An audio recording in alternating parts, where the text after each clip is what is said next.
Hi friends, last video में हमने अपनी फर्स्ट यूनिट कवर की थी। आज हम इस वीडियो में अपनी सेकंड यूनिट कवर करेंगे पीपीए सब्जेक्ट की। तो सेकंड यूनिट का हमारा नाम है ऑपरेटर्स। और तो इसका सिलेबस देख लेते हैं हम सीसीएस यूनिवर्सिटी वाला। टाइप्स ऑफ ऑपरेटर्स, ऑपरेटर्स के type, precedence and associativity, expression, statement and type of statements, build in operators and functions, इसके कुछ फंक्शंस हैं। Console base and result build function, printf, scanf, getch, getchar, putchar, concept of header file, preprocessor, directives, hashtag include and hashtag define। तो इन सबको हम video में अपने complete करेंगे आज। तो सेकेंड यूनिट स्टार्ट करते हैं।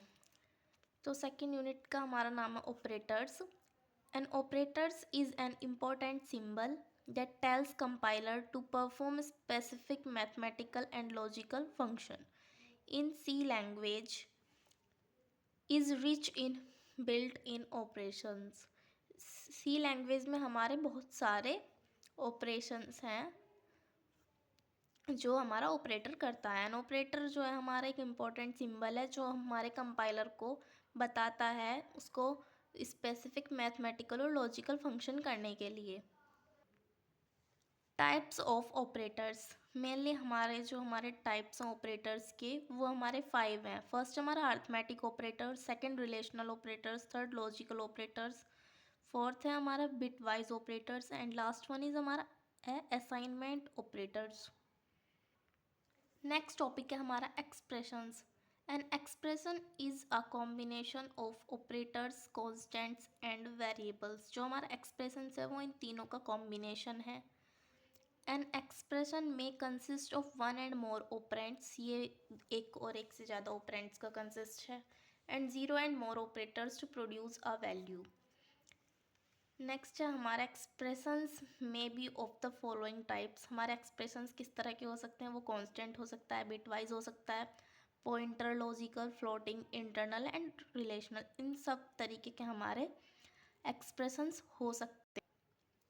नेक्स्ट टॉपिक है हमारा header file. A header file is a file with extension .h which contains C function declarations and macro definitions to be shared between several source and file। जो हमारी header file है वो start and होता है हमारा ये रहा .h से एक्सटेंशन होता है उसमें यूज़ होता है, और ये हमारे मैक्रो डेफिनेशंस को डिक्लेरेशंस करता है। नेक्स्ट टॉपिक है हमारा preprocessor directives. The C preprocessor is not a part of the compiler, ये कंपाइलर का पार्ट नहीं है, but is a separate step in the compiler process. जो हमारे कंपाइलरेशन प्रोसेस का एक अलग से स्टेप है, सेपरेट स्टेप है। ये सी प्री प्रोसेसर का पार्ट नहीं है कंपाइलर का, पर ये एक अलग से स्टेप है, सेपरेट स्टेप है। In simple terms, a C processor is just a text substitutional tool. All preprocessor command start with the symbol has। ये जो हमारी preprocessor command होती हैं वो has से start होती हैं। जो हम has टैग यूज़ करते हैं हम अपनी वीडियोज़ में, वो has से ये preprocessor commands स्टार्ट होती हैं। इनके एग्जाम्पल है कुछ ये, hash define, hash include, hash undef, hash if, hash error और हैज़ एल्स। नेक्स्ट टॉपिक है हमारा statement. A statement is a command given to the computer that instruct the computer to take a specific action. जो हमारा statement है वो एक command है जो कंप्यूटर को दी जा इंस्ट्रक्ट करती है कि उसको क्या स्पेसिफिक टास्क लेना है। A computer program is made up of a series of statement. जो हमारा कंप्यूटर प्रोग्राम है वो एक सीरीज से बना हुआ है स्टेटमेंट की। नेक्स्ट है टाइप्स। हमारे स्टेटमेंट के टाइप्स कितने हैं तो देखते हैं हम। फर्स्ट स्विच स्टेटमेंट, सेकंड हमारा loop statement, third go to statement, fourth है conditional operator statement and then if statement. तो हम इनमें से कुछ स्टेटमेंट को कवर करेंगे अपनी वीडियो में, इफ़ स्टेटमेंट को और अपने स्विच स्टेटमेंट को। बाकी के लिए अलग से वीडियो बना दूंगी मैं आपके लिए।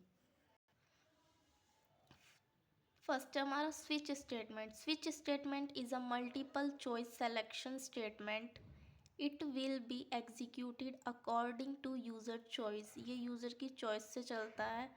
इसमें इसे हम ऐसे देख लेते हैं कि आपके पास बहुत सारी चॉइस है बट आपको एक चूज़ करना है, तो आप स्विच स्टेटमेंट का यूज़ करोगे। नेक्स्ट है हमारा if statement. If statement is used when we want to test a condition. If given condition is true, if block will be executed, otherwise skip remaining code.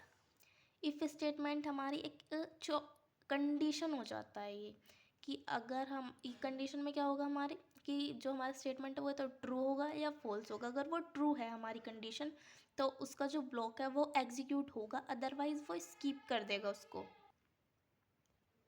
तो हमारी second unit जो है वो यहाँ पे कंप्लीट हो गई है।